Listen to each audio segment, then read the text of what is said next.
Pledge of allegiance. Pledge allegiance to the flag of the United States of America, and to the republic for which it stands, one nation, under God, indivisible, with liberty and justice for all. You would remain standing, bow your head. Lord, we ask that you keep us safe today as the weather changed a little bit on us, and make sure all these wonderful people get home safely this afternoon. We ask that you keep us in your prayers. Thank you very much. Amen. All right. I have not heard from Commissioner Streeter. Has anyone else? She said a text you wouldn't be here. She's up at a commissioner's conference. Okay. All right, so let the record show that Commissioner Brink and Commissioner Ellerman are present today, along with our county attorney, Drew Porter, and of course the auditor's office as always. Is there anything else to add to the agenda today? I have nothing. Drew, did we have anything else? I reprinted the new agenda Right. off the top, which we have, Yeah. that should include the Yep. new stuff. Okay. As Commissioner Streeter is not here, I would entertain taking the local agreement for EMS off for today. We'll look at that on 12/16 of 25, as she is our lead on that. Is there anything else? Nothing else? Make a motion to approve the agenda as amended. I second. All in favor signify by saying aye. Aye. Aye. Motion carries 2-0. We had a chance to look at the minutes from the last meeting. I have. All right, I make a motion to approve the minutes from the last meeting. I second. All in favor signify by saying aye. Aye. Aye. Motion carries 2-0. At this point in time, we do have an appointment coming up, but I want to hold all the appointments at one time. I know we had the Wabash Valley corridor folks wanting to reappoint the individuals that's appointed now. I have no problems with that, but let's just go ahead and wait and appoint everybody at the same time if we could. New business, opening of bids, Superintendent Reynolds. And I will just say, I am extremely bummed out today. I think that's a good word to use, bummed. We did receive notice yesterday afternoon that Knox County did not receive any CCMG grant money this year. And that's a hard hit for us. And I'm pretty bummed about it. So, opening of bids. Yeah, if you want to come up here and sit, or if you just, whichever way you want to do it.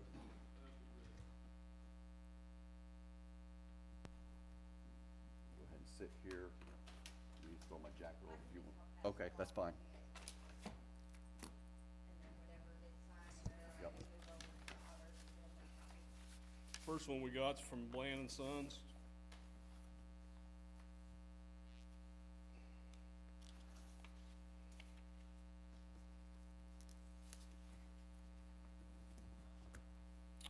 It's got pea gravel prices.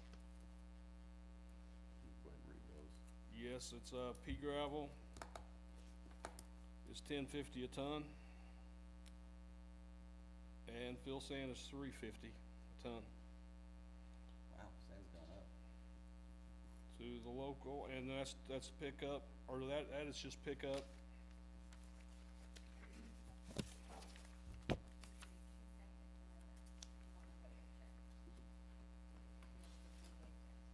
Okay, here's delivered to the Bicknell Stockyard.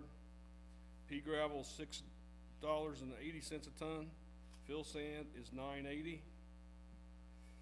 To the Highway Department garage, $16.95 a ton. Fill sands $9.95. Pea gravel to the industrial park, $17.40. Fill sands $10.40. And to Wheatland Yard is $17.90 and $10.90. There's Bland & Sons for the sand and gravel.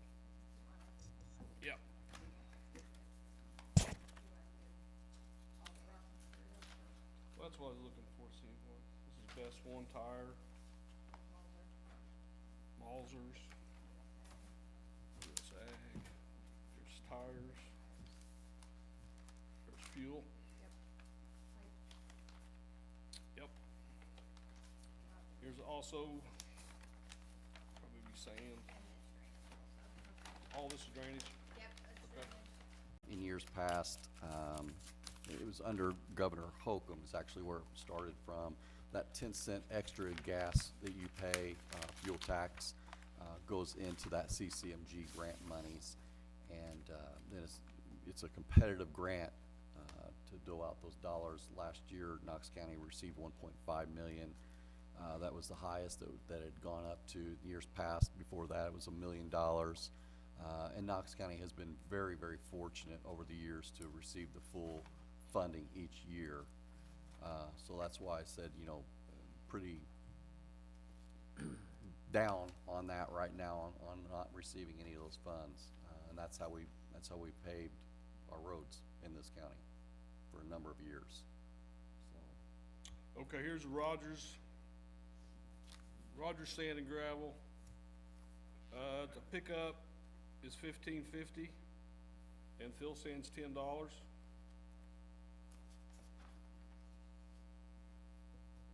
So this is for pea gravel delivered to Bicknell, $20 a ton, fill sand $16.50. To the highway garage, $20 and $16.25 for fill sand. Industrial park is pea gravel for $20 a ton, fill sand's $6.25.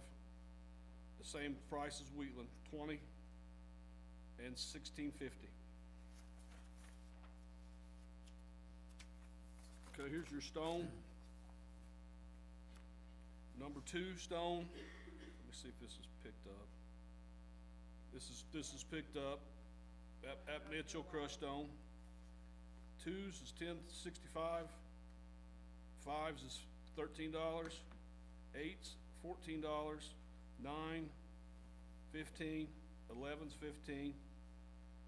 They wouldn't give a bid for the washed. 11's $12 for 12's. 53 stone, $9.65. 73's $9.65. Riprap 6-inch, 17, and same one with revetment, $17 a ton. Let's see. This is commercial, picked up, is $8 a ton for number 5s. 53's $7.75, and 73's $7.75. This is delivered. Number 2 stone, $21.80. Number 5's $24.15. Number 8's $25.30. Number 9's $26.30. Number 11's $25.25. Number 12's is $25.75. 53's $20.90. 73's $20.90. Riprap 6-inch, $28.10, and same price as revetment. So basically, they got commercial 5's $19.25, commercial 53's $19, and commercial 73's $19. no washed 11s. No washed 11s. Yeah, they don't have it here at the, yeah.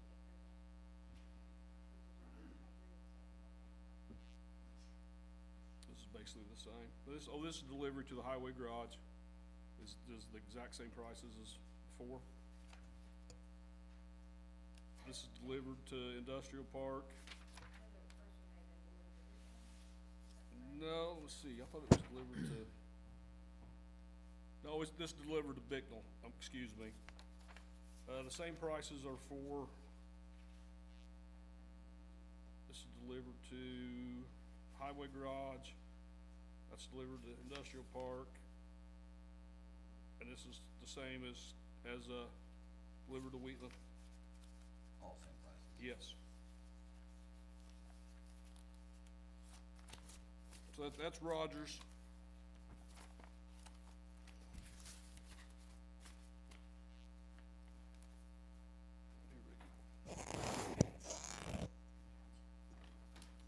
US Ags, US Aggregate out of Springville.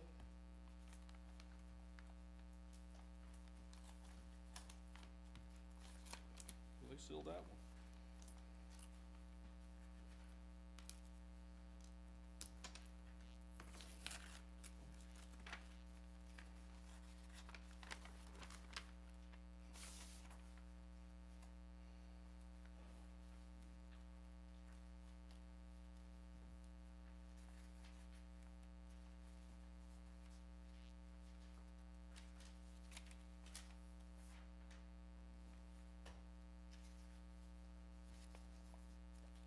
They didn't submit any gravel or sand. They don't have any. Let's see, their number 2 stone is $7. Now this is picked up. Number 2s is $7, 5s are 8. 5 is $8 a ton. 8s are $10.15. 9s $12.35. Capped, number 11 washed cap is $17.50. Number 12 cap washed is $15.45. 53s, $6.65. 73s, $8.25. Riprap 6-inch, $13.75. And revetment is $10.80.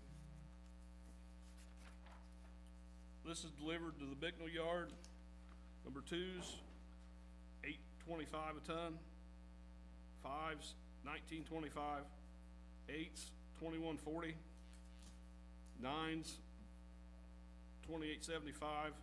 11 cap washed, $28.75. Cap 12s, $26.70. 53s, $17.90. 73s, $19.50. Riprap, $25. And revetment, riprap, $22.05 a ton. That's to Bicknell. Let's see. Oh, also, well, this is their Springville. That's picked up. No, that's delivered. Oh, why is it this one? Nah, we don't need to read that one. Here we go. This is delivered to Knox County Highway Garage. 2s, $21.75. 5s, $22.75. 8s, $24.90. 9s, $27.10. Washed 11s, $32.25. Wash 12s, $30.20. 53s, $21.40. 73s, $23. 6-inch riprap, $28.50. Revetment's $25.55. That's delivered to the highway. Let me see if there's any difference in prices. Industrial park is about the same. Maybe a little cheaper on each stone, but I don't think you guys want me to read every item, do you?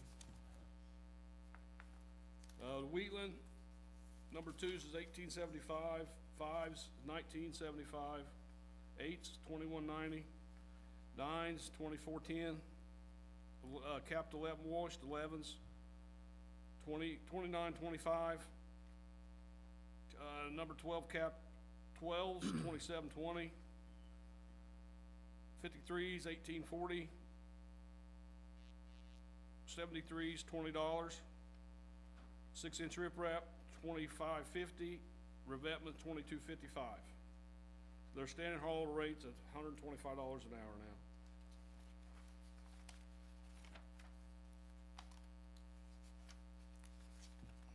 And that's all they had for that. So what we'll do is, once you go through all of them, we'll take it under advisement, go Advisement, back, yep. make sure everything's there, make sure all the bid documents are there, and then we'll, at the end of the meeting, yeah, Yeah. and at the end of the meeting, we'll come back and have you guys present.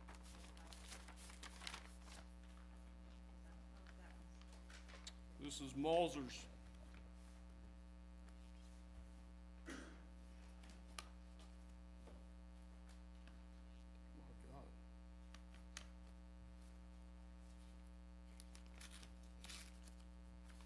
No heating until Christmas. They're serious, they ain't gonna look. Well, what we'll do is we'll take it under advisement, just go back to the back and look through everything and make sure everything's there, and then come back at the end of the meeting and say this is. Oh, okay. Okay. Oh, yeah, go ahead and check. Yeah. I'm sorry, yeah. Okay, this is Moser's crushed for the limestone.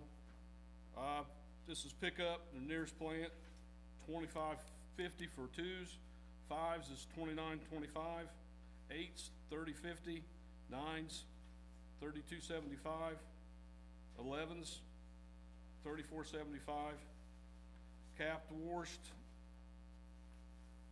is $19.75, 12s $35.65. Cap 11 washed, $21.60, 53s, $28.75, 73s, $28.75, 6-inch riprap, $35.15, and revetment riprap, $35.15. And their nearest pickup is Tell City, correct? Yes. Yes. Highway personnel pickup nearest quarry, it's the same. Here's delivered to Bicknell Stockyard. Number 2's $38.95, number 5's $38.95, number 8's $38.95, number 9's $40.55, 11's $40.35, washed 11's $41.35, 12's $42.25. Number 12's is washed is $43.20, 53's $36.35, 73's $36.35, number 6-inch riprap $41.15, and also same price for revetment.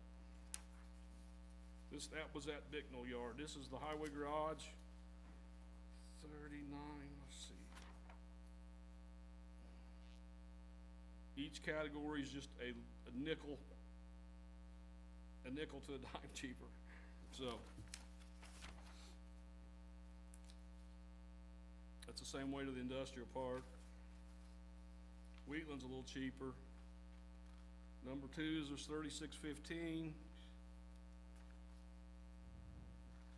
$36.15 for 5's, $36.15 for 8's, $37.75 for 9's, 11's $37.55. Capped with Worcester capped is $39.55. Number 12's is $39.45. The washed cap number 12's are $40.40. 53's $33.55. 73's $33.55. 6-inch riprap $38.35. And revetment is $38.35. That is all Mauser's crushed stone.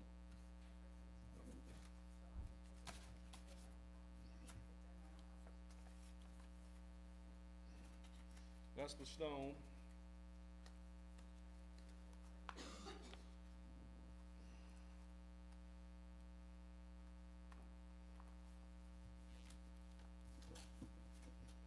She makes things easier on me. Okay. This is wholesale drainage supply. It's for pipe.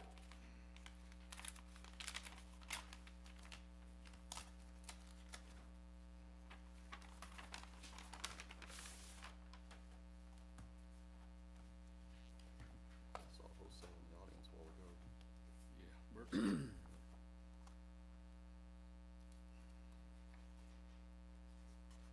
That's nice, Bert. Oh, he's in the back, there you go.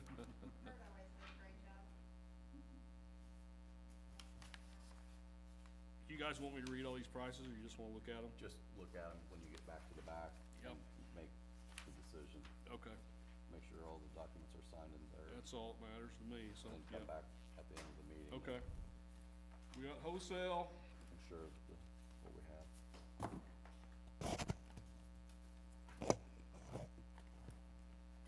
Is that okay? Or would you rather read out loud?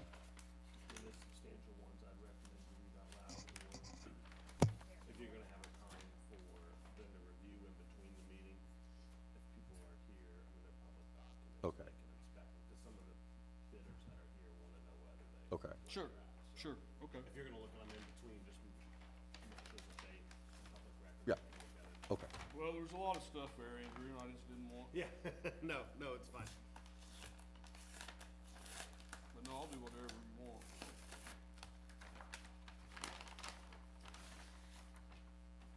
This is E3 Bridge.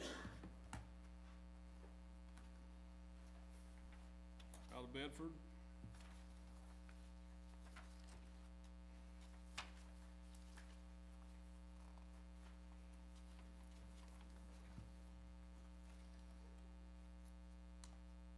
This is the corrugated.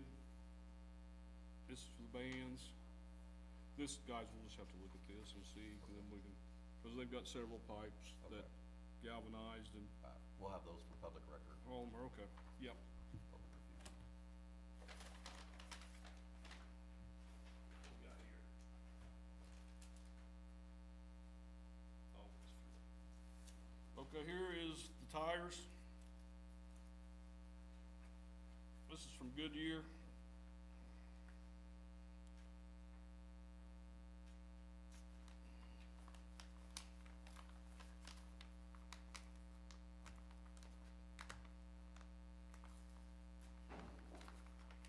Take my knife out, but I didn't want you to,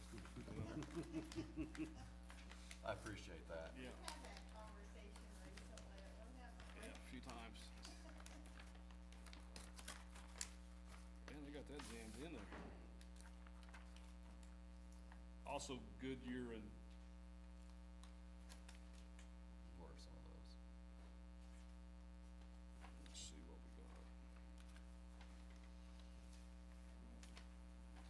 You've got several, your tractor tires, but your pickup tires, low boy tires, distributor, Dump truck. dump truck, loaders, yeah, backhoe, excavators. They've got their service shop, their calls. And I would say that Knox County Tire is the same way. We can look at it.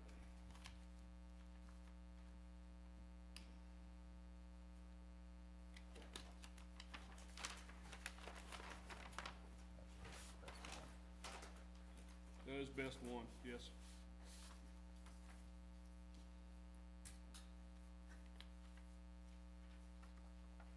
And that's the same way with Knox County Tires, there's several. That's something we'll have to go through to, Yep, okay, so, okay.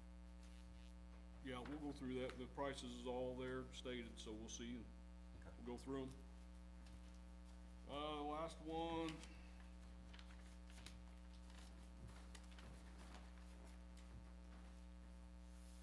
This is, bids for fuel and lubricants. Is that the only bid for fuel? There's the only bid for fuel, wasn't it? Okay. My God.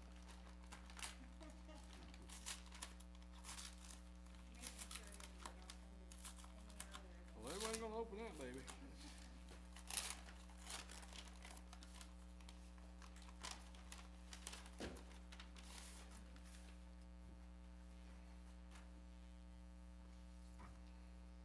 This is the only bid we got for spot fuel. There's the oil, we got oil, How we much got, is fuel and oil? How much is it? Just out of curiosity. yeah.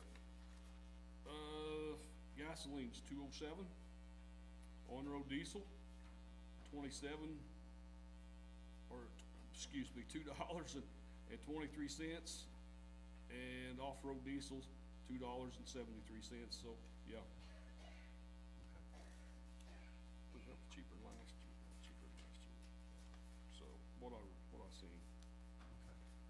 so if you guys would, we'll take those under advisement at this point in time.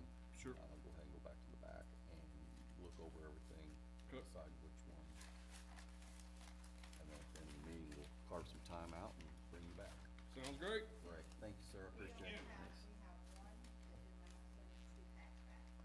Okay, It puts us in two with either bid bond or cashier's check. okay, They sent the bid bonds and only one check, so. okay. All right, You, I left it in there, I'll let you take that under advisement. okay, But all the others are good. all right, thank you. No problem. TJ, Yes, sir. you said that soft enough, I don't know if anyone out there had any idea what you said. Oh, I'm so sorry. Sorry. We'll take that under advisement. At the end of the meeting, after they've had a chance to review all of it, we'll come back and, accept a bid. TJ, Yeah. if there's any of the bidders that are here, while they look at them, they're able to review them as well. Yes, absolutely. If any of the bidders are here, you are allowed to look at them. Absolutely. Don't get them in the order first. Okay. All right, yeah. Knox County Extension Annual Agreement. Hi Valerie, how are you today? Oh, you can take those with you. You need to take those with you. Yeah, you need to read them. All Good right, I always morning. want to start with thank you so much for your support over the years, because obviously we couldn't serve the community and do what we do without your continued support for the Extension Office. And so, a little background, a refresher. So our office consists of 3 Extension educators. So myself, the Ag and Natural Resource Extension educator, Tanya Short, our Health and Human Science educator, and then Mitch Wagner, our 4-H and Youth Development educator. And so the 3 of us are all Purdue employees, but we also have county employees in our office, as we're a county office.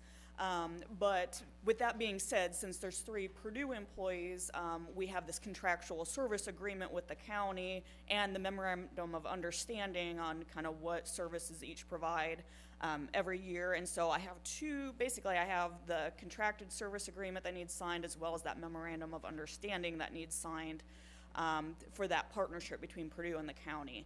And I will say our county budget has been approved for that amount that's listed in the contractual service agreement, so that's all been approved already. So, do you have any questions? I guess, any other questions for me on that? Anyone have any questions? I'm good.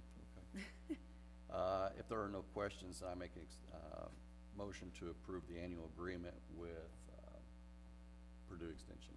I second. Okay, all in favor signify by saying aye. Aye. All opposed, none. Hearing, motion carries 2-0. Okay. Thank you, Valerie. We'll get that signed. Or do you have a copy of it? I've got 2 copies, that way I can just leave 1 copy here That's at the fine. auditor's office, and I can take 1 copy to Okay, Purdue, that's fine. if that works. Yep, And that's like I said, there's 2 pages for each one. And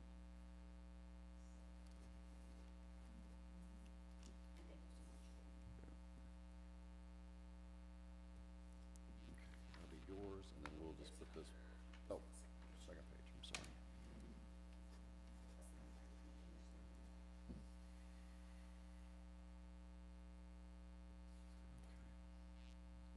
And then we'll just give this one to the auditor's office. Yeah, sounds good. Great, thank you.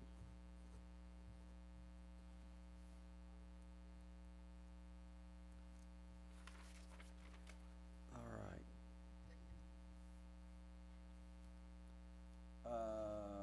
Okay, the judge is not here, is she? I don't see the judge. She asked Okay. if she needed to comment. No, It's already that's been fine. approved and discussed, so- Yeah, this, actually, Drew, if you would go ahead and lead us into this, what this is, the Veterans Court. Yeah, I know our Veterans Coordinator Marty's here too, so I don't know Yeah. if he wants to make comment on it, but there's been a movement towards problem-solving courts in the state of Indiana. You have a drug court, family recovery court, and now they're installing veterans courts. Obviously, veterans have a different, set of circumstances impacting, their lives and what's going on, so, these courts are more geared to assist veterans with those underlying needs. And so, the state, Supreme Court funds these grants. Knox County did receive one. Our circuit court, under Judge Gilmore, will be implementing the Veterans Court, under the supervision of the Supreme Court of Indiana. And so this is the grant agreement, to receive those funds and implement the Veterans Court. Yep. So this has already been approved by the council, for any, financial, areas. And of course, this body has already approved it as well. However, we do need to make the motion to, approve the actual grant itself and sign the actual grant itself. And I know that the judge has put quite a bit of time and effort into putting this program together. I look forward to great results from it. So I'd make a motion to approve the Veterans Problem Solving Court Grant Award, for the judge. I second. All in favor signify by saying aye. Aye. Motion carries 2-0.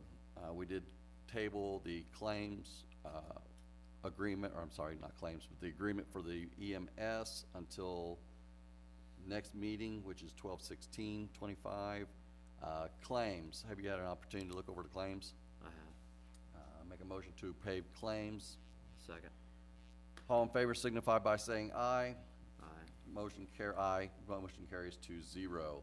Payroll, make a motion to pay payroll. All in favor, or second? Second. All in favor signify by saying aye.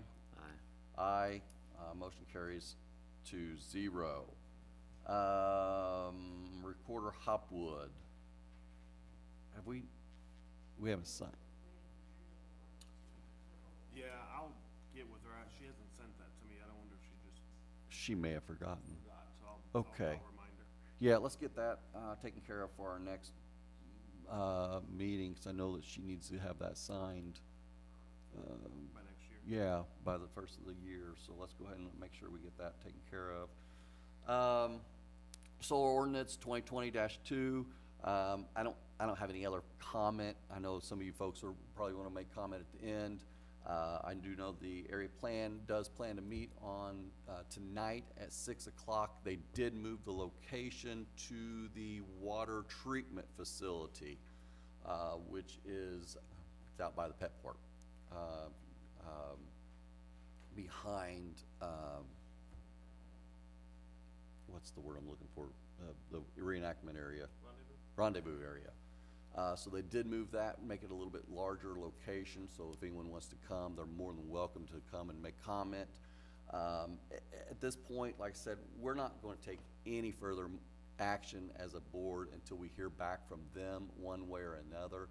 And all we've asked is they take a look at it, give us some feedback. Is it still good? Do we wanna look at something? Do we not wanna look at something? And pure and simple, give us some feedback. Give us your opinion on where it's at. So as I said, I don't have anything. Do you have anything you want to say about it? Not as of right now. Okay. So we'll hold that. Announcements, Knox County Code Compliance Officer, we did receive code compliance information from him this week. Quite a few court proceedings going on right now for unsafe buildings and things of that nature. So Mike McKiska stays, and his board definitely stays busy with court proceedings. Ready 2.0 grant. I don't have anything on the 2.0. I can tell you 1.0 is still moving quite well. The industrial park is getting some much needed water and sewage upgrades out there, as well as off of Severs Road and along industrial and along those roads out there. So those plans are moving quite well as a housing additions across the street from Lowe's. I haven't been there the last couple of weeks, but the last time I was there, it was moving quite rapidly. So we're looking forward to that. As everyone knows, housing stock is something that we are sorely in need of in this area. So anything we can do to assist the housing stock in our area, we absolutely need to do. So those things are going quite well. I'll probably run out there tonight and check that, because I haven't been out there for a couple weeks. Both of those are Ready 1 grants. So Ready 2 grants, we look forward to those things starting to kick into a little bit quicker speed as well. You had a meeting last week with your space committee. Well, had a few different options we're discussing. Our next meeting is on 12/12. just talk about what information we found, 'cause we did some research and digging about prices and stuff like that, so we'll, we meet again. Okay. I'll know a little bit more on the 12th, Great, so. all right. I have nothing on judicial center. You have anything else you wanna? No? Not this time. Okay. Public comment under resolution 2020-2, which is oddly enough the same as the ordinance for 2020-2 solar, which I'm sure that's what the majority of you folks are here for today. Public comment, if anybody would like to speak on behalf of, or opposed to whichever, solar, this is absolutely the time for you to do so. I will say this, prior to this board making any decisions whatsoever, like I said, we are gonna wait and hear back from our colleagues over at Area Plan. As I said, they do have a meeting tonight. I know you said you might attend that Yeah. meeting, so, we're not gonna take anything, except for under advisement from them at this point in time. And I don't have a timeline for them. No one's ever put them on a timeline, and I want them to do their due diligence on that. That's what this is all about, is just asking them to, hey, just take a look at this, see where it's at. So under resolution 2020-2, if anyone has anything they would like to, say, please feel free to come to the mic, state your name, and your name, that's the only thing I need, and please give us some feedback. Going once. Oh, yes, sir. Hi. Oh, two of them. Good morning. Good morning. My name is Steve Dyer, and I have interest in the solar project as a landowner, together with my cousins Keith, Kyle, and Kevin Meyer. My mother, Marva Lee Meyer, grew up here in Knox County, and she went to Monroe City High School and eventually taught home ec there too as well, so we have a lot of roots, and she's my tie to the land. When Orient approached us, we did ask tons of questions because we think it's a serious matter to commit farmland to energy production, and the people who do oppose solar also deserve to be heard and respected. However, in Knox County, you're in a very unique position here to generate power and get it to the grid. Because of this, the economics allow for about a $1,000 premium over commodity farming for this land. This represents several $1 million of annual income for this area. Most of this will stay in Knox County because 80% of the leases are to residents in Knox County. I'm an outlier being from the Indy area. And this is significant in a couple of ways. The income and tax benefits are going to stay here in Knox County, benefiting local merchants as well. People might build a pool, do something to their drive. All kinds of business impact by this extra income it can't be discounted. Secondly, the leasing residents, which are over 80%, are willing to live with the view of solar, and that's significant. I can't help but have noticed you talking about a bummer of not getting a grant. Well, this is your grant, because you're going to get that much tax money at least increased if this solar project were to occur. So for all these reasons, I advised my cousins to sign the leases, and that's what we did. So the trade-off here is not complicated. The beauty of undisturbed land is special and undeniable. However, especially in Knox County, property owners have always had the right to choose to clear and drain land, plant crops for maximum profit, raise animals, engage with gas, oil, and coal companies. Many of those have sights or smells that are unpleasant and disagreeable. Each one of these has an impact on the neighbors as well. But these have enabled family farms to exist, to raise their children, and to provide for them. I might add that today's family farm looks nothing like the family farm that I grew up on. And last time I drove a tractor cultivating 4 rows at a time, those days are gone. So things are going to change no matter what. We're in a very different farming world as well today. So to conclude, to put undue pressure on the solar industry is not the right answer. We historically did not do so with other farm or energy industries in this county, and we should not now. So I propose we create a win-win scenario for everyone involved. I advocate for leaving the current ordinance exactly like it is. It's very well written. Thank you very much, appreciate it. Yes, sir.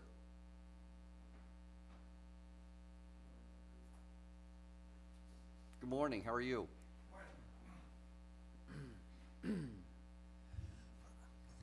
My name's Larry Sutter. I'm not here to argue one way or the other about the ordinance, but I have been trying to do a little study on getting myself up to speed with what the ordinance is. And I've been looking at the state ordinance, which is called the Indiana Commercial Solar and Wind Energy Ready Community Center Certification Guidelines. What I found out, there must be some controversy because this thing has been updated a number of times. Most recently in July 1st of 24. This section we're talking about here is called Default Standards for Commercial Solar Energy Systems. And it's section 10A of this document, and it deals with setbacks. So I just would like to read this one sentence. It's a rather long sentence, but the property lines of any non-participating property is at least 50 feet, subject to subsection E, and except as otherwise allowed by Indiana 36741109, a property owner may not install, a project owner may not install or locate a CSS system on a property in a unit unless the distance measured as a straight line from the nearest outer edge of the CSE system solar panel to the nearest point of the outer edge of the dwelling located of a non-participating property is at least 250 feet, which is the minimum. And I'm just asking, suggesting that we consider that comment. It's not a large amount, but it apparently is what the state requires. So please take that in consideration. Be glad to give you a copy of this document if you want. Yeah, if you would, the auditor's office, that'd be great. Thank you, Larry, appreciate it.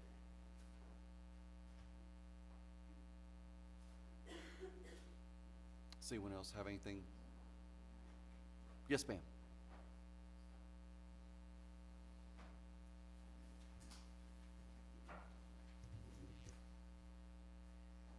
I'm Phyllis Hosher, and we have been circulating a petition in our area, and I will give Lisa a copy that she can stamp these, then we'll give you all a copy after she does that. But we have the signatures of over 500 Knox County constituents, and this is what it said. It's addressed to you and to the area plan. And it says, this letter is to voice our collective concerns regarding the solar energy development in our community, altering the beauty of our county and also the current boundary ordinance. As residents of Knox County, we feel compelled to address this issue through this petition. We feel the current ordinance of 200 feet from residents and 50 feet from property owner's line is not sufficient. We would like to see that changed to 2,500 feet, which is what Davies County has, or at least, the very least, 1,000 feet. We feel this ordinance we are seeking will not only benefit our community, but will set a precedence for responsible and responsive governance. And then I also have a letter that my husband and I, you should all have copies of this. It's addressed to you and to the Knox County Area Plan Commission. It's to voice our concerns regarding the solar energy development in our community. One solar project construction is already being built. One has been approved under the present solar ordinance. Before any more are approved, we would like to address the setbacks on the solar ordinance. Our goal is to change the ordinance on how close they can be to your home and your property line. As of now, it is 50 feet from your property line and 200 feet from your home. The height ordinance as of now reads 35 feet. We feel this is not an acceptable amount as homeowners in this community. Go out your front door, walk 200 feet, and decide if you would be comfortable with a large commercial solar project this close to your home for the next 30-plus years. Why larger setbacks? To protect homes and to make solar companies be more public about where they are leasing. If the setback distance is greater, the solar companies might be more compelled to inform the homeowners where they are leasing. That would give homeowners the chance to waive the setbacks if they would like. The current ordinance was passed September 2020. At that time, there were no solar fields in our county or surrounding counties. Now the state of Indiana is being consumed with solar fields. We need to get a handle on this before our beautiful county and state is a destination that visitors no longer feel compelled to visit. Knox County has always been an area that has attracted many to make their homes. That no longer will be the case. We farm here, we own ground here, and we have lived here our entire life. And the thought of what our community is going to look like is heartbreaking.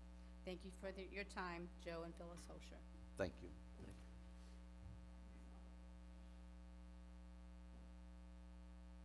Yes, sir. Hey, how are you? Good, how are you? Good. Good morning.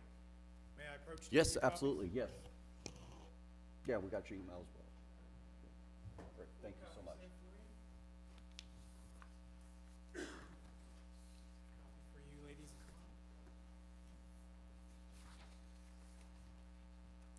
And I did submit this electronically as Yes, well. yes, absolutely, yes.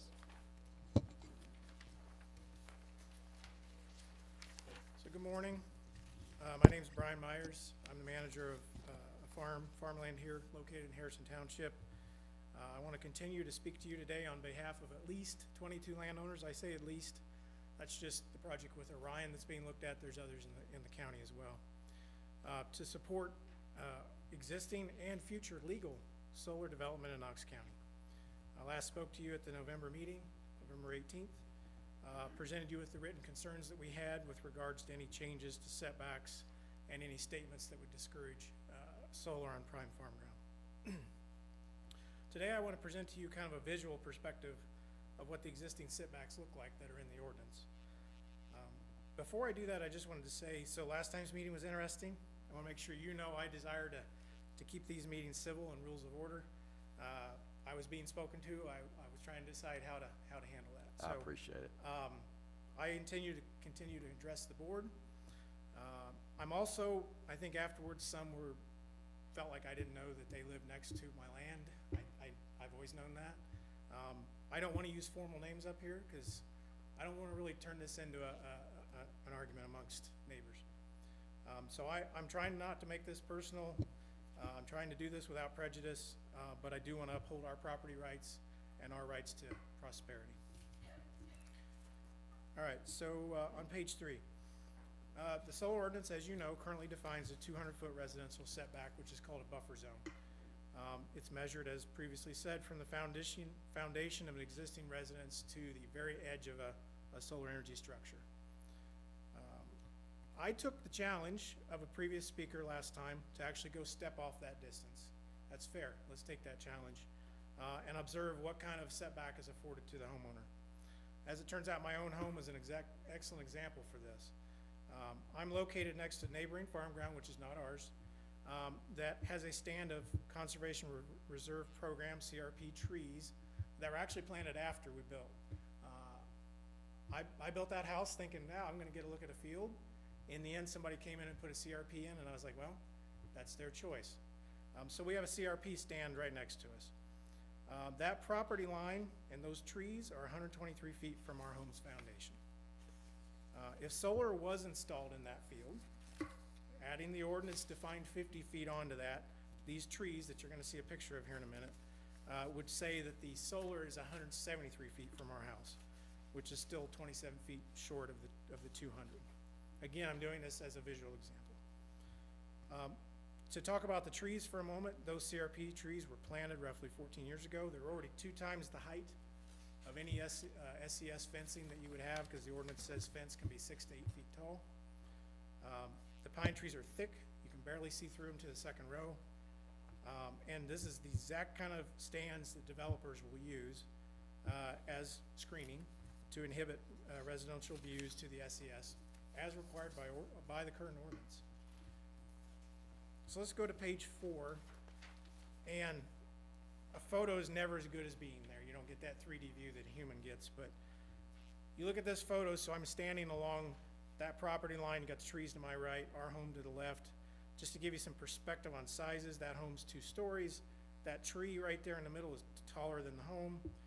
And then you can also see the neighbor's barn and house, which are separated. So you kind of see the amount of distance there. That distance you're looking at is 123 feet. That's what you're looking at.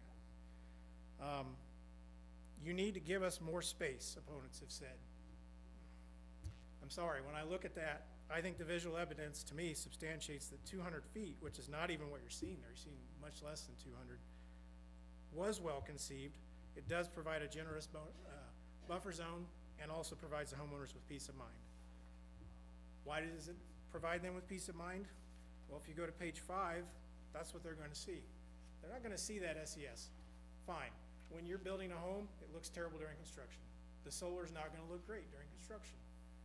Farm fields don't look great in the winter. But once these trees, and they're not going to probably put in little bitty saplings that are the size of your pinky. Once these trees are planted, they're going to grow, they're going to mesh together, and in no time it'll look like that picture you see there. You can't even hardly see through to the stumps of the second row. So you're not going to see the SES behind that.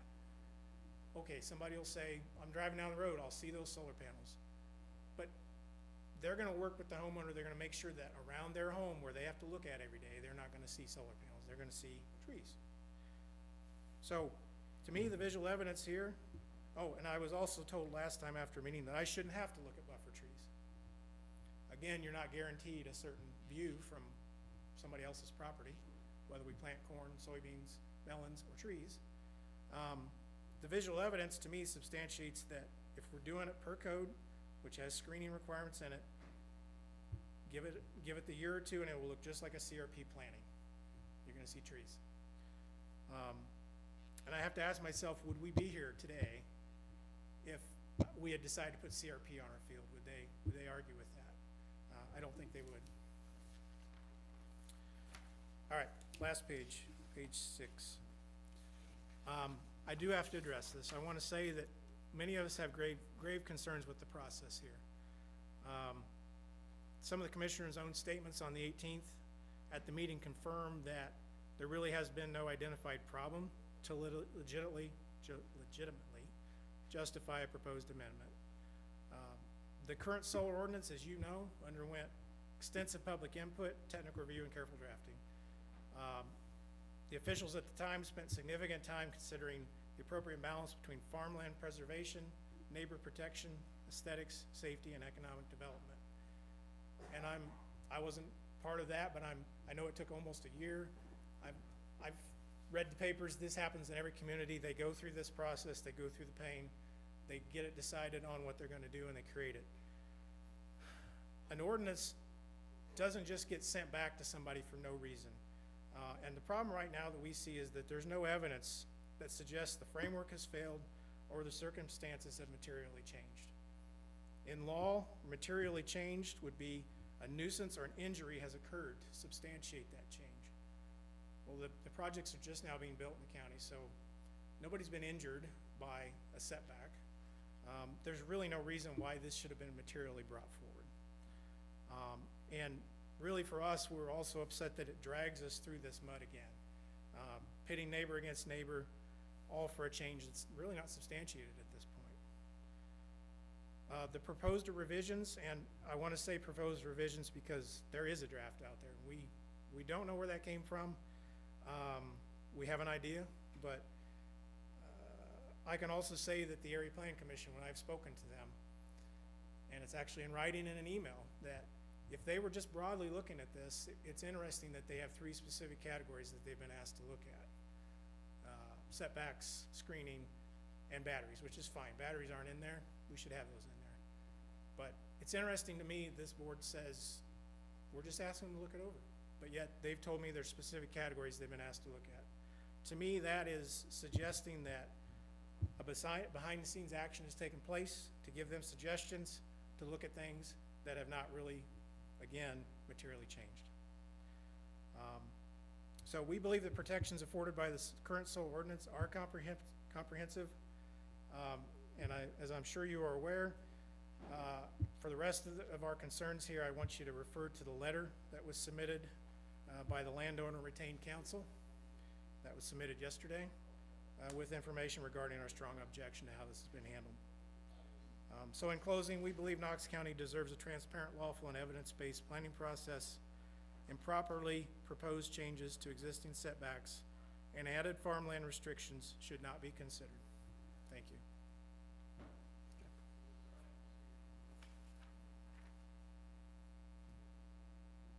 Good morning. Good morning.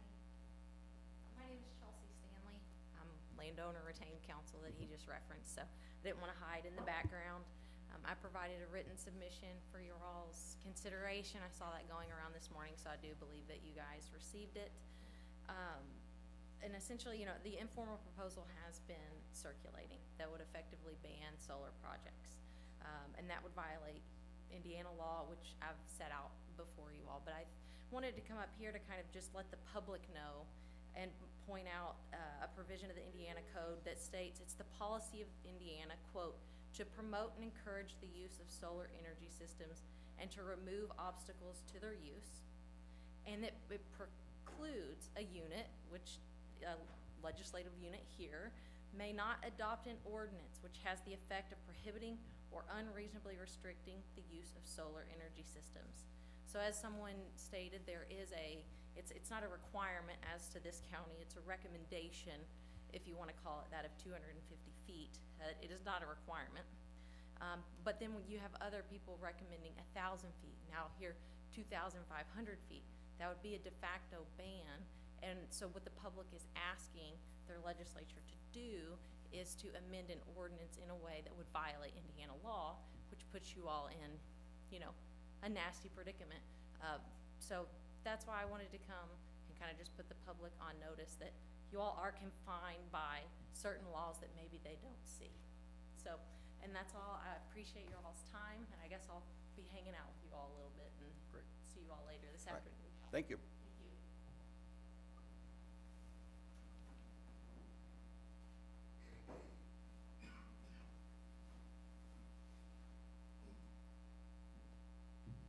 I've got just a couple documents. Sure. I want you to look at.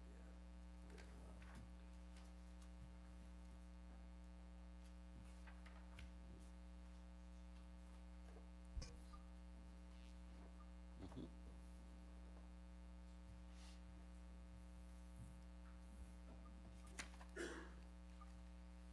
So I'm Ray McCormick, a local farmer in Knox County. I am signed up with Orion in the proposed area. I worked hard on those contracts to make them as environmentally friendly as I can. Well, first let's go over some good news. So many of you may know of the ethanol plant at Palestine, Illinois. It's called Lincoln Land. We haul our corn there, and a lot of farmers from around here haul their corn there. It's an ethanol plant that was formed by farmers as a farmer-owned cooperative. They are now putting in a solar farm, an ethanol plant, because of a drastic savings in energy for their plant that will make them able to bid higher for your corn. So it's a positive to area farmers. I've even met with GPC, this giant corn processing plant at Washington. They asked me to come over there a couple years ago and talk to them about putting solar on their ground to cut their energy cost. So that's a positive. Another positive is that everybody in this room that is opposing this, everybody on this 500 signature data, they're part of the renewable energy industry. So these giant companies that use renewable energy, well, let me give an example. Number one user of renewable energy in the United States, Amazon. People that are getting their Christmas delivered, farmers that are getting their parts for their tractor. We're all utilizing Amazon. Amazon is coming to our county, 50-acre development. they often demand to have renewable energy where they locate. Knox County's got renewable energy. They want to reduce their carbon footprint, so they go as much to renewable energy can. This is a giant company. So let's go to number 2, user of renewable energy in the United States. Facebook, data processing. So everybody here that has their grandkids or at their Thanksgiving or their dog on there or hurling insults at me, they're all using Facebook. So they're part of the renewable energy industry because they're utilizing those products that come from those companies. Number 3, Google. So I don't want to go back to using encyclopedias. Google is a tool that we're all using that drives business, that drives progress. They also demand renewable energy and utilize renewable energy. So these giant growing companies are asking for and getting renewable energy. It helps to reduce their carbon footprint. Now, when they talk about that they want these setbacks in the county, why don't they just come up here and say what they're asking for is to kill all renewable energy in Knox County? They're not asking for it next to their house. When these setbacks are 2,500 foot or 1,000 foot, it is to kill solar energy. They quote Davis County, 2,500 foot setback. They killed renewable energy in that county. So when they're saying about their home and around their home and the way it's gonna look around their home, they wanna kill renewable energy in Widener Township, Bussern Township, Decker Township, Johnson Township. They wanna kill renewable energy all over the county because of them and what they view is their right.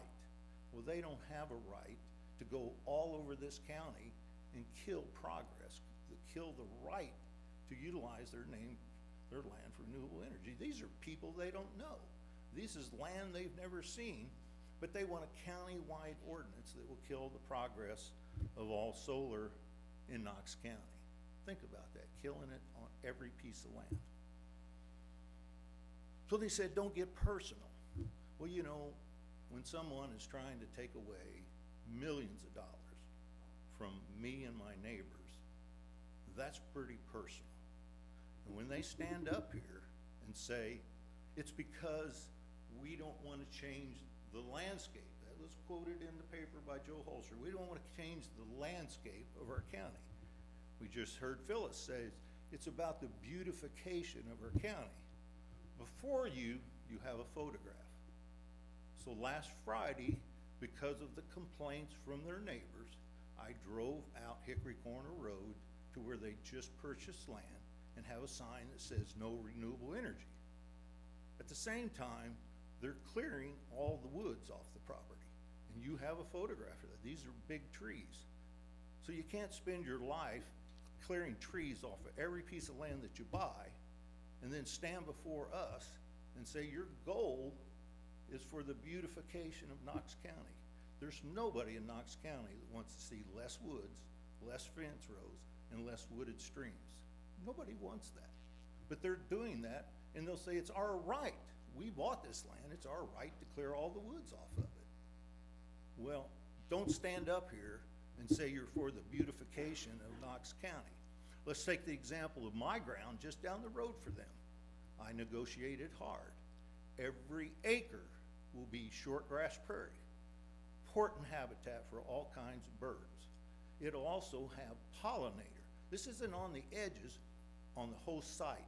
So the whole site will be for bees, it'll be for butterflies, it'll be for quail, meadowlarks, bobolinks, all these species of wildlife that will be able to utilize my land. And then they talk about it's a waste of my land, that I'm wasting my property. I fought all my life for farmers and landowners to take care of their land. I've traveled all over the country, been to Washington, D.C. many times, fighting to take care of our country, take care of the wildlife, take care of the endangered species. I've done all of those things, but I stand accused of wasting my land by putting solar on it. It's a dual purpose. Hopefully I'll be able to graze sheep on it because that's a common practice now. A company named Roundstone Seed out of Kentucky that has been on some of the meetings I conducted in Vincennes, that have been on the calls. They've developed mixes that when you graze sheep on them, the biggest cost of having solar farms is maintenance of the habitat, keeping the vegetation ground. As we all know, it rains a lot around here. Everything wants to grow. They have developed blends where when you plant them out there, the sheep will eat down the grass, but the pollinators, they won't eat. So the mixes they're using will be thousands of acres, or in my case, hundreds of acres of habitat for pollinators, for butterflies, for monarch butterflies, for bees. All of these are in trouble. To have the opportunity to put thousands of acres of not just producing renewable energy, but to putting wildlife habitat, not only in the screenings, which will be native plants. That is a great opportunity for wildlife on the property, is a great opportunity to have pollinator habitat. I've already talked to the Soil and Water Conservation District, and I said, on my property, I've made all of these stipulations with the solar company, that we get pollinator calves, we have shortgrass prairie, and we're gonna do all these screenings. Well, I know from talking to other people that have been around these solar farms that oftentimes they're not planting the right species, they're not planting them properly, they're not maintaining the species by watering them and so forth, and they're allowing invasive species to come around the edges. I asked the Soil and Water Conservation Districts to play that role, that Ray McCormick can't oversee all these solar farms that are on my neighbors. I asked them to oversee that and follow that they're doing the best for erosion control, they're doing the best for wildlife, for native species, and for invasive species, and they voted unanimously to take that role. So we've got this opportunity in our county for beautification, but it's going to come on these solar farms and the screening that comes around them. And I think that's going to be a beautiful thing. I appreciate the opportunity to speak for you today. Thank you. Thank you.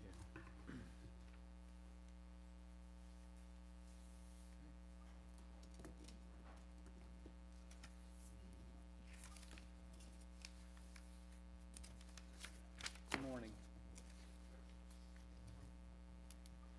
Good morning.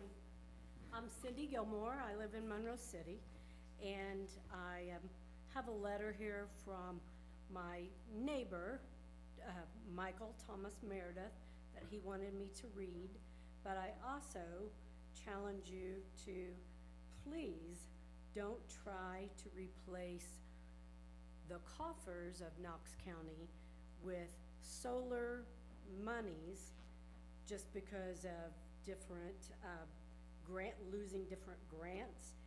And I would challenge you to look at, we have checked with Harrison, Vincennes, and Washington Township Fire and Rescue. They are worried because they do not have any training to help people, like if a car would go off into these solar fields, you have to wait until they can turn off the I gotta remember, AC, and then the DC power. You have to wait till the sun goes down to be able to get vehicles out. And the responders are worried about that because we have lots of busloads of kids that go up and down our county roads. All of us drive up and down our county roads. I mean, just like a day like today with the ice, who knows I pray that nobody goes through a fence, but it can happen. So I hope you check everything before you make decisions. And, but this is a letter from Mr. Meredith that he wanted me to read. It is, thank you for allowing me to speak. I'm here to address the proposed utility scale solar project and to enter into record the ordinance and the ways we would like to change it. Most of us in this room rely on private wells that run only 50 to 100 feet deep, and some cases a slight deeper. However, those wells into confined aquifers, the most vulnerable groundwater system there is. Whatever happens on the surface ends up in our drinking water. That isn't speculation or emotion. It's documented by the U.S. Geological Survey and the Indiana Geological and Water Survey. Solar developers will tell you the panels are safe, but panels are safe only until they are broken, burned, or struck by storm debris. When that happens, the internal metals, including lead, cadmium, I can't even say this word, and antimony, become mobile into warm or storm water runoff. Fire events often involve PFAS foam, which contaminates water permanently. Every single one of us, those contaminants move downhill and into the same aquifers Knox County families drink from every day. And it's not just families at risk, it's the proposed sites are near active livestock operations and cropland.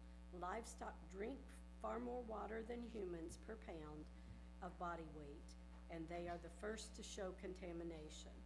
Crops irrigated with contaminated well water can also absorb metals and PFAS, harming farmers, harming markets, and harming the long-term agricultural economy of this county. And he has a proposal of some of the footage, but let us also acknowledge with many residents feel but hesitate to say some landowners have leased or sold out large tracts of these developments, and while it is absolutely their right to do so, we're not saying that they shouldn't, their decisions now directly and permanently affect their neighbors, water, property value, livestock, and farmland. That is why zoning exists, because one person's land use cannot be allowed to harm an entire community. And to be honest, a large portion of these solar-related planning actions occurred during the height of COVID, when public participation was weakened. Meetings were limited and many residents had no meaningful chance to voice concerns. The commission has the opportunity today to correct the imbalance and demonstrate the Knox County's government is accountable to its people, not outside developers. In the end of the day, this isn't a fight against renewable energy, it's a fight for responsible citing its fight to ensure Knox County does not gamble with its most irreplaceable resources, clean water, functioning agriculture, and the health of its communities. Thank you. Thank you. And if you need copies of Mr. Meredith's letter, I will give it to Lisa.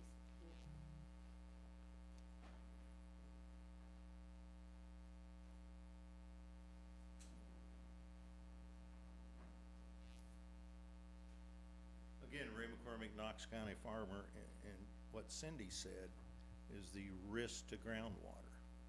All of us farmers are using nitrogen and other chemicals.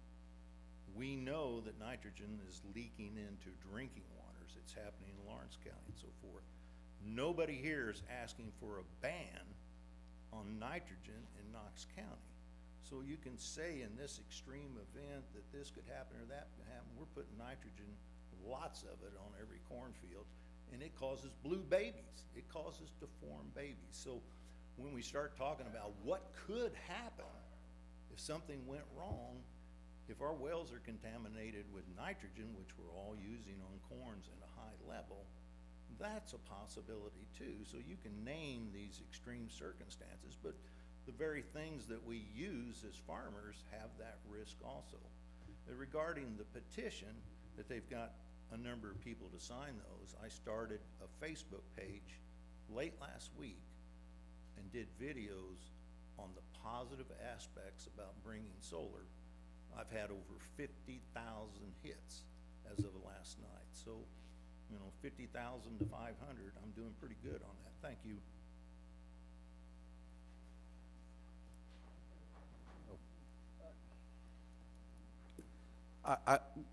Real quickly, if I could,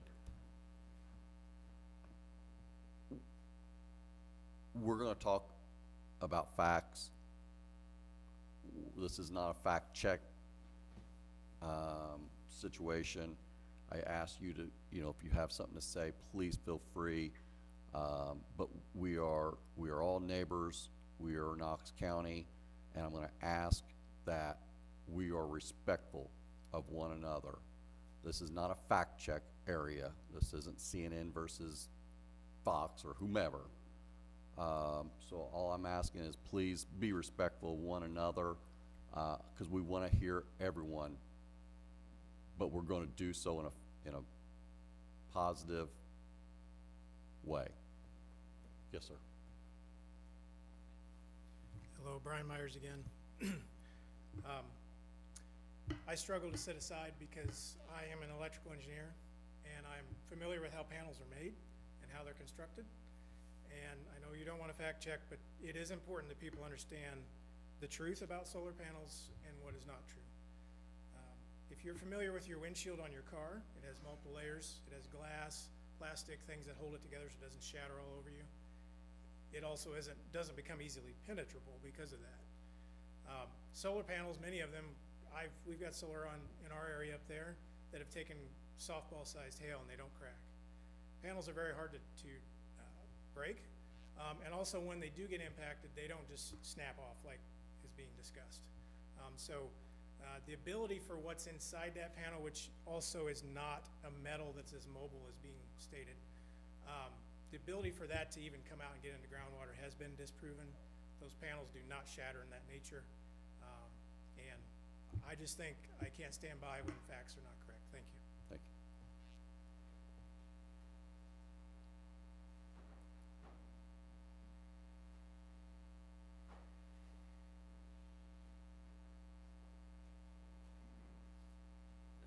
Joe Osher, and I get shaky every time I'm up here. I'm not a speaker by any means, and I wasn't figuring on speaking today. Alls I'm gonna say is, the whole thing about solar, what side you're on, doesn't matter. The main reason they're here is 'cause people make money off of them. If you're telling me you like to look at them, I say, I don't believe it. If you say, I'm trying to get rid of them, I would like to see them not here, for sure.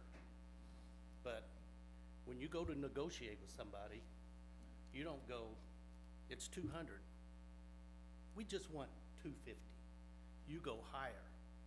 Because the last time, they had this, area planning said 300 to the commissioners, and it ended up 200.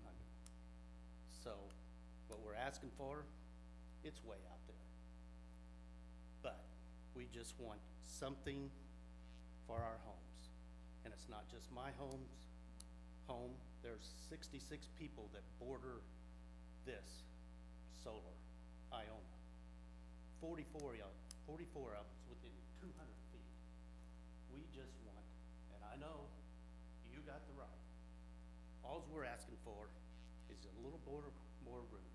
What it is, we don't know. If we don't get anything, we'll live with it, and we'll look at those for the rest of our lives. And I've heard, because you get 15,000 hits and we got 5. I listen to you because I do listen to both sides, and I am on both sides. But I just don't like them that close to my house. I want a little more room. And whether they'll give, and we have no, you have the rights. We don't, so we're asking someone else to look at it. That's all we're asking for. I mean, we're not demanding it, we're not doing anything. We're just trying to protect our homes. See, I said before, I didn't want to get personal because I've had people call me, but I've not mentioned any names. So, that's all we're asking for. And I don't know if it'll change, I don't know if anything, but we're not gonna stand by and say, yeah, go ahead, do it. So, and as far as putting trees next to you, I don't know, that's a whole different thing than putting solar next to you. It may not be to you, but it is to me. So, I don't know, I always have a lot of things I think at my head at night. If I could come here at 3 in the morning when I wake up every night, I could tell you. Joe, you're on your own if you come in at 3 o'clock in the morning. Just telling you. the head spins. I mean, it's just like, I have so many things I could say, but I am not a speaker. So I don't get it out the way I want to get it out.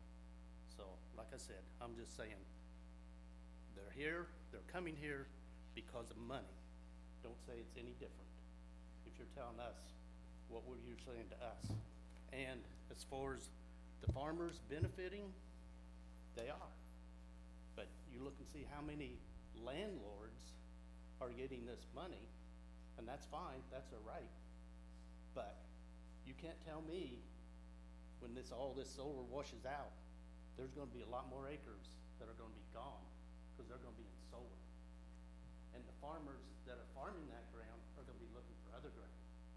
Cash rents are going up, it's gonna be a battle. So you can't tell me it will be economical benefit to start with, but in the long run, once again, people farming are gonna be the ones that are gonna be paying more. And the people that aren't farming and they have the solar panels on them, they're gonna be getting more. So don't tell me it's all great. Thank you. Thank you.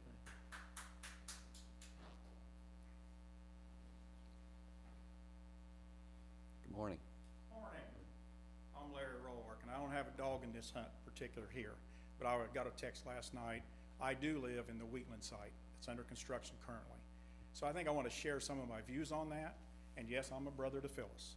But with that said, I was involved in one of these projects some years ago, a lot larger than what we got, and it's the Edwardsport IGCC project. I originally headed that up, so I know the impact, good and bad, from a major construction site. I know that there's a lot of things that you can't control. Construction workers are like herding cats, and we all know that. But there is some things to be learned from all that, and just like this solar farm in my area, there's some things to be learned. Number one, from your perspective, as county government, you have an obligation to protect the citizens and the county government itself. And part of that being bonding roads. And I know now that you just said you lost your Crossroads grant. You didn't get it funded. So, you know, we had decent roads, and we had some really new roads, thanks to Kelly and yourself, TJ. I live on Ricketts Road. And now we're seeing those disintegrate. And one of our worries is, can the county afford to build the roads back? Not that you wouldn't want to, but can you afford to down the road? Because it's hard to build roads in Knox County and maintain them. We all know that, and it's also expensive. So I think you need to take a look at that. You also need to take a look at, most companies, including my own, that was Duke Energy, we all tell you how much money is going to come in the community. And it does, but not as much or as the way you think it's going to come. You know, when they done the Wheatland site, there was very few meetings that was easily accessed, I'll put it that way. The company was very elusive, which I think that's disappointing. I think you need to be upfront. You need to talk to your constituents, the people you're impacting, and try to work a good resolve. But the point being that they seem to kind of want to skirt some issues when it came down to that. But they're construction people most of the time, and if you want to come out today or tomorrow, today might not be good with the snow on, but you'll see that 90% of all license plates coming out of there is a Texas plate. Part of that is you can't get construction people locally to do all the work that's needed, and we all know that, depending on the size of the job. But most of those dollars then, you can assume, is not staying in Knox County other than lodging and some food. Most of it's going back to home to take care of their families where it should go.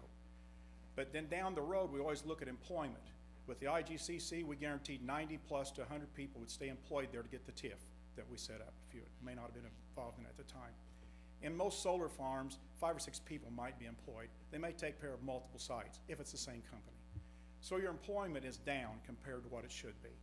Again, you can't control that, and I wouldn't want to pay any more people than I had to on a site, construction site or industrial site. We all know that. But those are the things you need to take into consideration. But one of the biggest things you need to take into consideration is a decommissioning bond. I know on our site out there, I think they finally got one, but they were, the county was looking at not asking for a decommissioning bond. And I'm here to tell you, the county nor the farmers would ever afford to decommission the site if they was walked away from without government, and I'm talking federal government help, because the disposal of those panels will be a lot more than what it costs to build them and ship them in here. Just to pull out the infrastructure would break a normal farmer or the county. So you guys really, and you need to have escalation clauses in your decommissioning bond. So you keep up with real-time money. As inflation goes up, and as a plant manager of a power plant, we revisit that every few years, and we upped our decommissioning bond on all of our sites knowing that someday we'd decommission it, and knowing that in 1955, the cost of $1 is different than it is now. So those are the things I think you need to see. And I see both sides here. I see people that see revenue coming in, people that see encroachment on their property. I had the same thing. I didn't say a whole lot. I think the setback should have been farther. I agree with my sister fully on that. I'm not going to tell you what it should be. I also know that in my case, with my company, which is not the same as the company you're looking at, I've had nothing but a weed patch around me for over 2 years now. No pollinators, no nice grass, and I know, Ray, you're right. I'm not arguing that that's what we need and that's what we want, but I'm telling you what I got. And the other thing being, I have my family live in that area. I have grandkids in my area. And you talk about unsafe. They're in and out of there with UTVs and ATVs off of them sites dragging mud. And I know that we've called, I know 2 school bus drivers have called because they're not supposed to be on my road. They're supposed to use a bonded road, and they did bond a road, and you all know where that's at. That's not the road they use. They use my road, Ricketts Road. When it's start time and end time, there'll be 50 or 60 cars, bumper to bumper, as fast as, and you just need to know to stay off my road which direction, where it's east and west that time of day. And, you know, the county said, yeah, we'd come out, but they don't have the officers to send out there and stand around. I'm not blaming them. Same way with, you know, we're all used to GPS. And again, it doesn't say it's a bonded road, does it?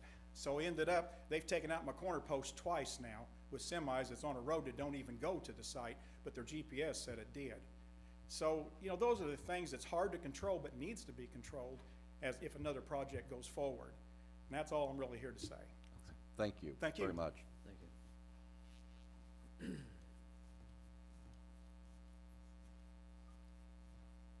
If there is nothing else, we're going to conclude the public comment part. I see our highway department is back. Got some stuff for us to look at, make some decisions. As they're walking up, I do want to say this, as I just said a while ago. We want to be respectful of one another. We're neighbors, we're friends, and when we absolutely want to be respectful and take the high road when talking about this. Emotions are high. I get it. When Tim first came to me and said, and I was like, ooh, emotions are high. I get it. I understand. But please be respectful of one another. I know area plan will hear tonight testimony as well. Sorry, Valley, you're sitting right there. I get a look at you. And I ask that you folks give them the same respect that you've given us this time frame. Just be respectful of one another, and discuss facts and leave personal out. What do you got for us? What do you suggest? I suggest that I did get a call while we was looking. Civicon, which is our pipe, is wanting to do a rollover from last year's prices. We use them for a lot of metal pipe. He was gonna send me a letter for you guys to sign. If that is, I would just say, if that's gonna come in, we should just probably table it to our next meeting, have them send the letter. okay, I'll have to look, I mean, there's a statute that permits that, but it's kinda technical. okay. So I wanna make sure they comply with it. Asphalt. Right, we do it, yeah, we absolutely do it, but it's usually. Correct. Okay. There's a technical statute you gotta follow. Okay. So we can table them all till next time. Guess no one wants to stick around for the rest of this. Hurt my But no, feelings a we've little bit. got the bids for, we've Okay. got everything else. What do you got? What do you make the suggestion of? This is Keystone, provides fuel, all oil. And, yep, Do we need to make motions and, Yeah, if you're gonna vote on them now to accept the bids, yeah. do we want to do that, or we want to wait and hold them all to? It's up to you, most of them are material, so you Yeah. can kinda accept them all and pick them whenever, Okay. based on availability, so. They're all accepted, yep. yeah. One that I have a question or concern about. Okay. And that is because they only sent one big pack. The Church of Lynette just sent 2 packs and a bid bond or cashier's check. Bid bond's required by Yes. statute, you can't And so- accept it without that. Yes, and they've got that. Okay. They just only have one bidder check, they got the 2 that normally requested. You can find it non-responsive if you want, but if the rest of it responded, that's more of a hyper-technical. Okay. So can we just accept all bids Yeah, at this they're point in materials. time? They're all materials. Okay, Yeah, I mean, if you're gonna go piping on the rollover cost, that one will be okay. subject. All right, we'll hold that one then. So I make a motion to hold the piping, but all other bids, I make a motion to accept. A second. Okay, have a second and a first. All in favor signify by saying aye. Aye. Motion carries to 0. And if you want me to Hang pass on to it down that. for you to sign, Yeah, then I can yeah, get the we'll, auditor's office. to yeah, we'll wait until after the meeting's over with, and then we'll get them all rolling. You got it? Oh, you want me to leave them up there for you? Yep, Okay. that'd be great. I've got them all ready to go. So our next meeting is on 12/16/2025 at 6 PM right here in the City Hall chambers. Meeting tonight, at the water sewage plant. If there's nothing else, I make a motion to adjourn. Second. We are adjourned.